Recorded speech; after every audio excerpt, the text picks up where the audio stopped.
Hi, this is Mark Richards, creator of CandidatesChair.com. Thanks for visiting the site and welcome to this free seminar on keeping your psyche strong during job search.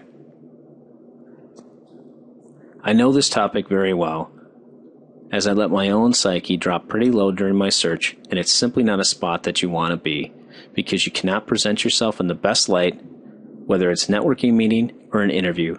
I've also met lots of other candidates who've been in a rotten place, so I've seen both sides of the table. Let's start with two things I know to be very true. Desperation does not work in dating or job search. I'll admit I know about job search, but someone told me about the dating part. Yeah, that's it. Yeah.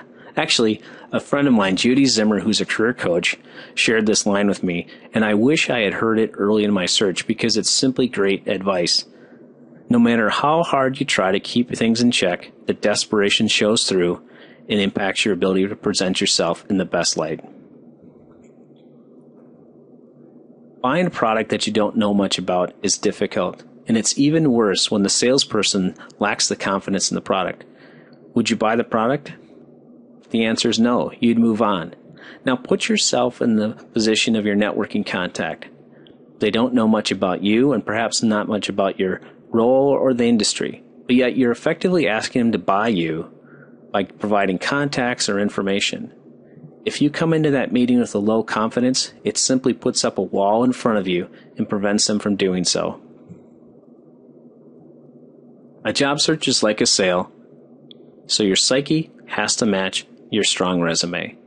Also, people like to either hire or work with people they feel comfortable with, and when you walk in at that low psyche, it just doesn't happen.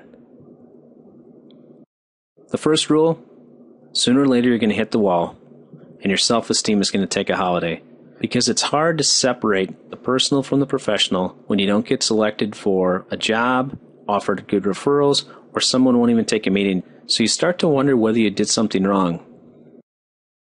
Here's some of the questions you might start asking yourself. Is there something people didn't tell me about my performance? Am I not good as I think? Hey, why did I get let go anyways? What about that other guy? What are people saying about me? Am I going about this whole search thing wrong? These questions are good if you answer them once. They're not so good if you dwell on these questions and try to answer them day after day, because all that does is make you doubt yourself. It doesn't do anything for improvement. Now, if this is happening to you, don't kick yourself. You didn't wake up this morning and say, I'm going to dwell on these same questions again today. It kind of sneaks up on you. Okay, so you're feeling a little low. Now what? Let's start with the things you should stop doing. The first is thinking about the issues. I don't know what it is about writing things down, but just getting them out of your system is important. So whatever it takes, get them on paper, on your computer, get them out of your head. Second, stop networking. You only get one chance to impress, and I'll share a story on that. Third, stop reworking your documents. When your psyche is low, it's a lot like going to the grocery store when you're hungry. You try and put too much stuff in the cart. In this case, you try and put more and more into your documents, and instead of getting greater clarity, you just get less. So here's that networking story. In a 1-week period, I lost 6 job opportunities. Yes, 6.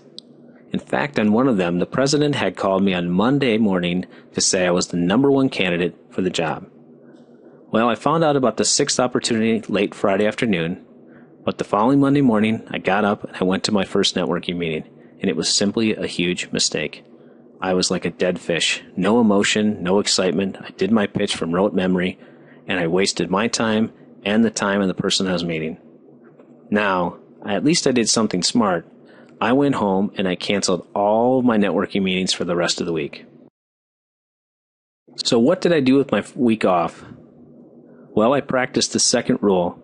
I found some actions that would help me both get my psyche back up, but keep it going once I got out networking again. So here's some ideas to get you back on track, and you can add your own. The first is get a project you can finish. One of the problems about being in job search is you don't feel like you ever accomplish anything until you land that job. Get a project that you can get done. Second, take an afternoon off here and there. Enjoy the freedom of your schedule. When you get back to work, you're going to be busy all day long. So you'll get your work done for job search, don't worry. Just take an afternoon off here and there and just relax. Third, you can give back and sharpen your skills. As a CFO, I joined the finance committee for a nonprofit.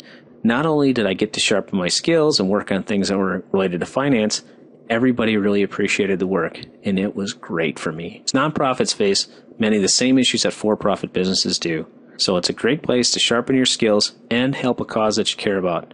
A networking tune-up game is meeting with some good friends or colleagues. They're going to give you a little leeway if you don't bring your A game to the meeting, but it's also a spot that you can ask for help. These meetings will boost your confidence for your other networking meetings. Enjoy your weekends. After 35 to 40 hours of work on your job search, your productivity just simply declines.